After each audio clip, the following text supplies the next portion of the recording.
e potestates, tibi cherubim et seraphim, vices amini voce proclamant, Sanctus,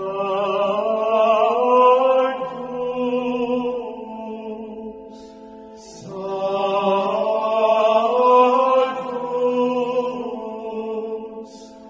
Sanctus. Caríssimos católicos apostólicos romanos, filhos da única igreja fundada por Jesus Cristo, Deus eterno e bendito. No Evangelho de São Mateus, capítulo 16, versículo 18 diz: Tu és Pedro, e sobre esta pedra edificarei a minha igreja. Jesus disse minha igreja no singular, não disse minhas igrejas no plural. A Igreja Católica é a Igreja de Jesus, é a Igreja de Deus. Ela foi fundada no ano 30 em Jerusalém. Fora da Igreja Católica não há salvação. O católico que conhece a Igreja e a abandona para seguir as seitas não se salvará. Jesus Cristo é católico, Nossa Senhora é católica, os apóstolos são católicos e até Judas Iscariotes, aquele covarde, falso e traidor, foi católico, mas não perseverou. Jesus chama Judas de filho da perdição, João 17:12, e de diabo, João 6:70. São João Evangelista diz que Judas era ladrão, João 12:6. Estimado católico, devemos amar e defender a nossa igreja contra as línguas caluniadoras e maldizentes. O católico que não defende a igreja é um Judas traidor, é um filho ingrato. Devemos amar a verdade ensinada pela Igreja Católica.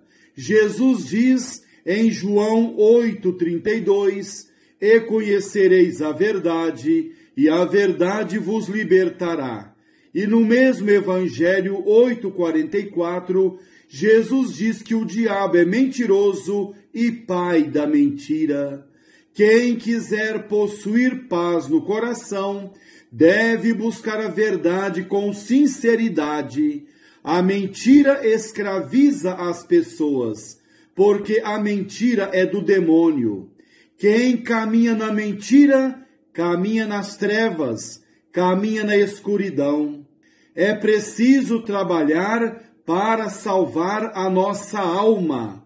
O católico tem que trabalhar para salvar a sua alma.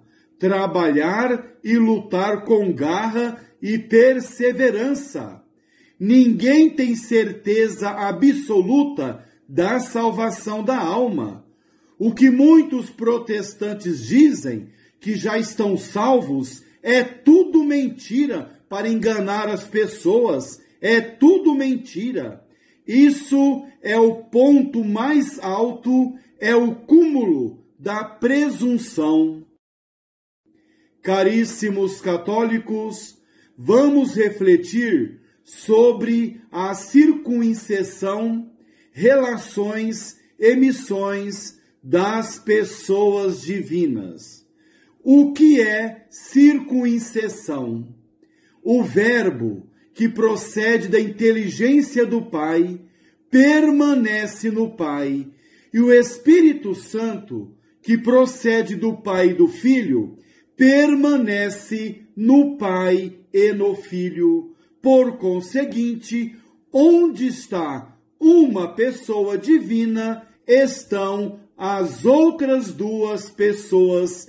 É esse o significado de circuncisão. Vou repetir. Circuncisão, o verbo que procede da inteligência do Pai, permanece no Pai.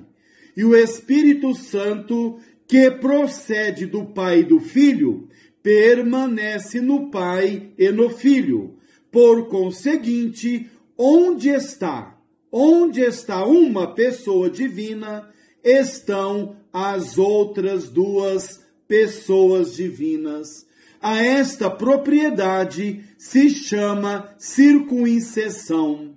O Concílio de Florença, decreto para os jacobitas, diz: por causa desta unidade de natureza, o Pai está todo no Filho e todo no Espírito Santo. O Filho está todo no Pai e todo no Espírito Santo. O Espírito Santo está todo no Pai e todo no Filho, ensina o Concílio de Florença, decreto para os jacobitas. Prezado católico, quais são as obras ou operações das três pessoas da Santíssima Trindade? As três pessoas divinas, por terem a mesma substância divina, não se manifestam exteriormente uma sem a outra, e tudo no mundo é sua obra comum.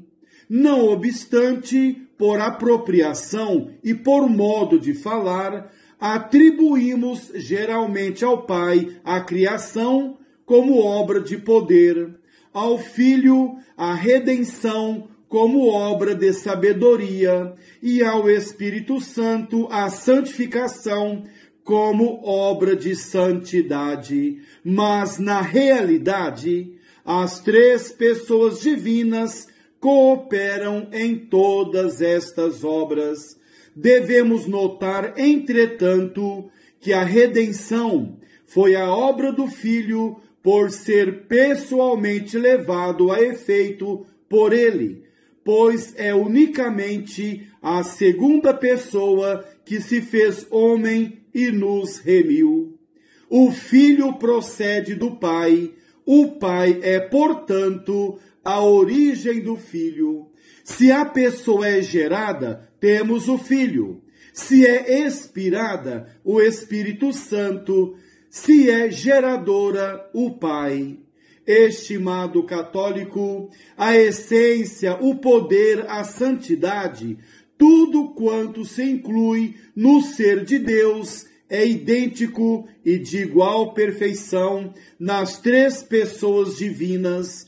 O Concílio de Florença, decreto para os jacobitas, ensina: as três pessoas são um só Deus e não três deuses, porque é só uma a substância das três, a essência, a natureza, a divindade, a imensidade e a eternidade.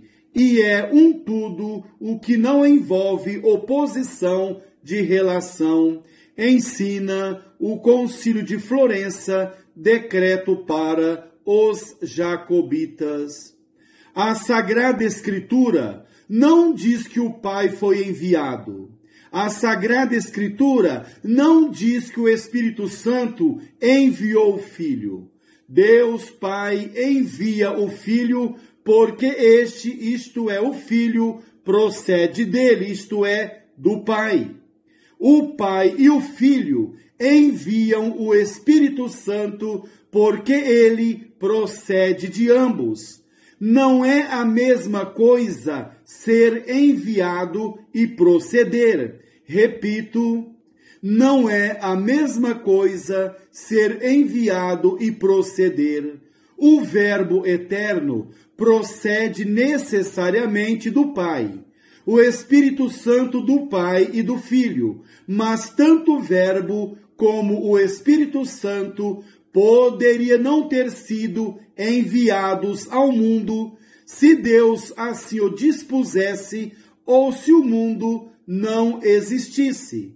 Proceder é uma realidade interna. Ser enviado constitui uma manifestação eterna. Caríssimo católico, encontrando-se as pessoas divinas em toda a parte, não podem ser enviadas de um lugar a outro. são enviadas somente enquanto recebem a missão de realizar algum efeito num lugar determinado.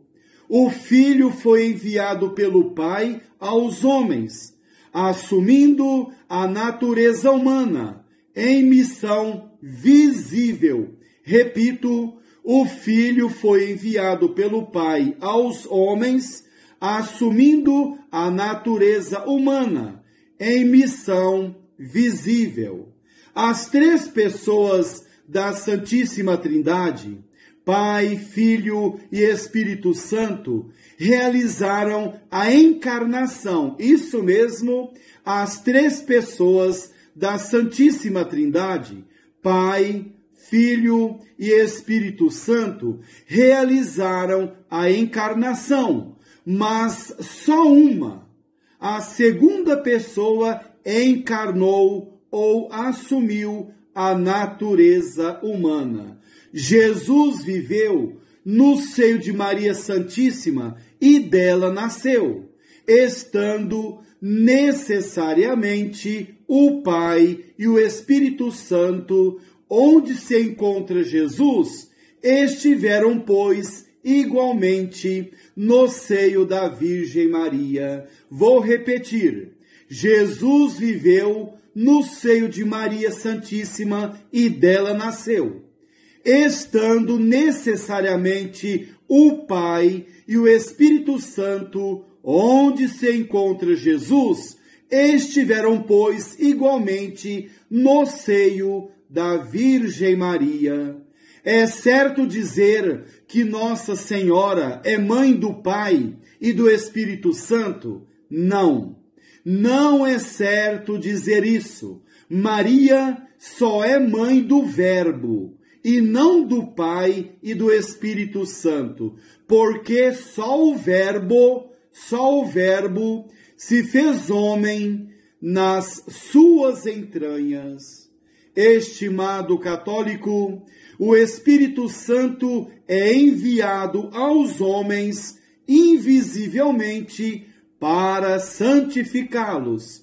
Em cada homem justo não está somente o Espírito Santo, mas toda a Santíssima Trindade. Repito, em cada homem justo não está somente o Espírito Santo, mas toda a Santíssima Trindade. A santificação é obra do Espírito Santo, porque a santidade é própria da vontade, e como o Espírito Santo procede da vontade, a ele se atribui a santificação dos homens, ainda que esta, na realidade, se deva às três pessoas divinas.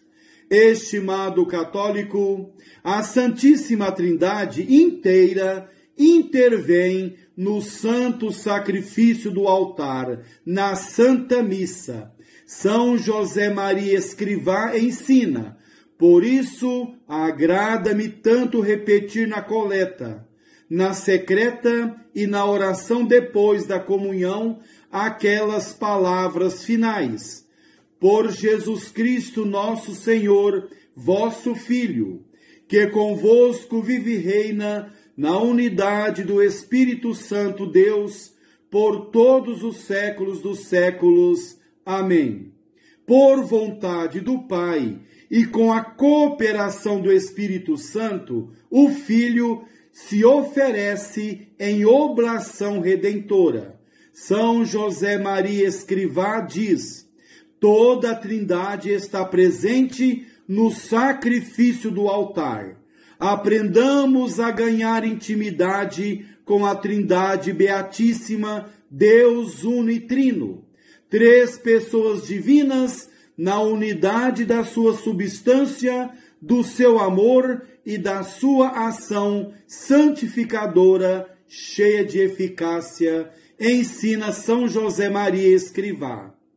A Santa Missa não é ação humana, mas sim é ação divina, trinitária, não humana. São José Maria Escrivá ensina: O sacerdote que celebra está a serviço dos desígnios do Senhor, emprestando-lhe seu corpo e sua voz. Não atua, porém, em nome próprio, mas na pessoa de Cristo, e em nome de Cristo ensina São José Maria Escrivá.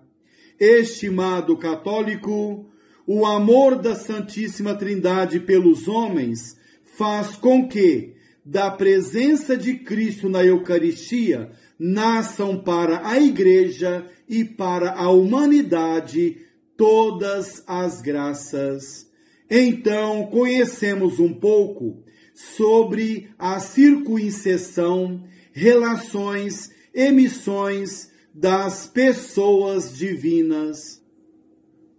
Vamos refletir agora sobre as imagens da Santíssima Trindade. A alma humana é imagem da Santíssima Trindade. Repito, a alma humana é imagem da Santíssima Trindade.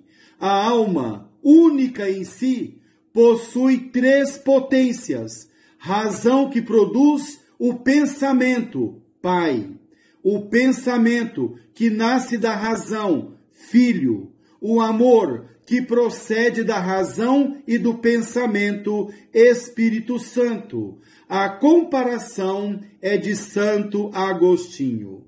A nascente, a fonte e o rio é imagem da Santíssima Trindade. Repito, a nascente, a fonte e o rio é imagem da Santíssima Trindade.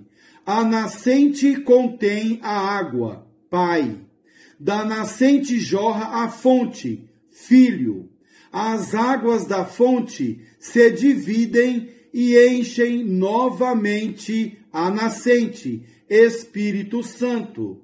As águas da nascente e da fonte juntas escorrem pelo mundo, as águas da graça do Espírito Santo. A comparação é de Dionísio de Alexandria. O sol, a luz e o calor é imagem da Santíssima Trindade. Repito, o sol, a luz e o calor é imagem da Santíssima Trindade. Sol, Pai, que irradia luz, Filho; calor, que procede igualmente do sol e dos raios de luz, Espírito Santo. A comparação é de Tertuliano. A raiz, a flor e o perfume é imagem da Santíssima Trindade. Repito, a raiz, a flor e o perfume é imagem da Santíssima Trindade. A comparação é de Santo Atanásio. A folha trilobada é imagem da Santíssima Trindade. Repito, a folha trilobada é imagem da Santíssima Trindade. O irlandês São Patrício servia-se da figura de uma folha trilobada que possui 3 lobos do trevo. A ametista, com suas 3 cores, é imagem da Santíssima Trindade. Repito, a ametista, com suas 3 cores, é imagem da Santíssima Trindade. Púrpura, para o Pai, como Senhor e Rei do Universo. Roxa, para o Filho, por causa da sua humilhação. Rosa, para o Espírito Santo, como amor. A comparação é de Santo Isidoro de Sevilha. Então, prezado católico, conhecemos um pouco sobre as imagens da Santíssima Trindade. O católico deve obedecer com alegria e fidelidade à doutrina católica. Deve estudar a doutrina católica. São Pio X ensina que o católico que não estuda a doutrina católica por preguiça, comodismo, desprezo, peca mortalmente. Catecismo Maior número 5. E o segundo Catecismo da Doutrina Cristã, na lição 15, lição preliminar 15, diz que o católico que não estuda a doutrina católica por negligência e preguiça comete pecado mortal. O católico deve ler a Bíblia todos os dias, deixar essas novelas podres de lado, vômito do capeta, e ler todos os dias a palavra de Deus, fazer uma leitura meditativa, ler também as biografias e escritos dos santos e os documentos pontifícios. O católico que não conhece a doutrina católica fica mudo diante das críticas dos inimigos, não sabe defender a igreja. Essa falta de conhecimento fortalece os inimigos da Santa Igreja. O Papa Leão XIII escreve: nada tanto encoraja a audácia dos maus como a covardia dos bons. Carta encíclica Sapiência Christiane, número 18. São Paulo VI diz que o católico deve amar e defender a Igreja Católica. Deum laudamus,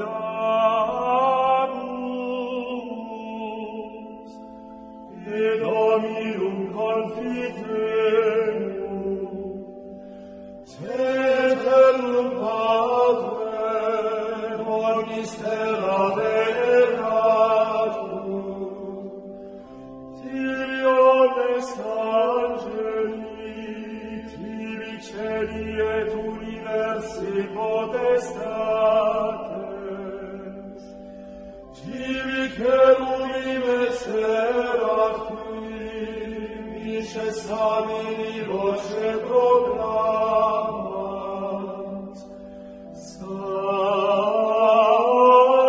Sanctus,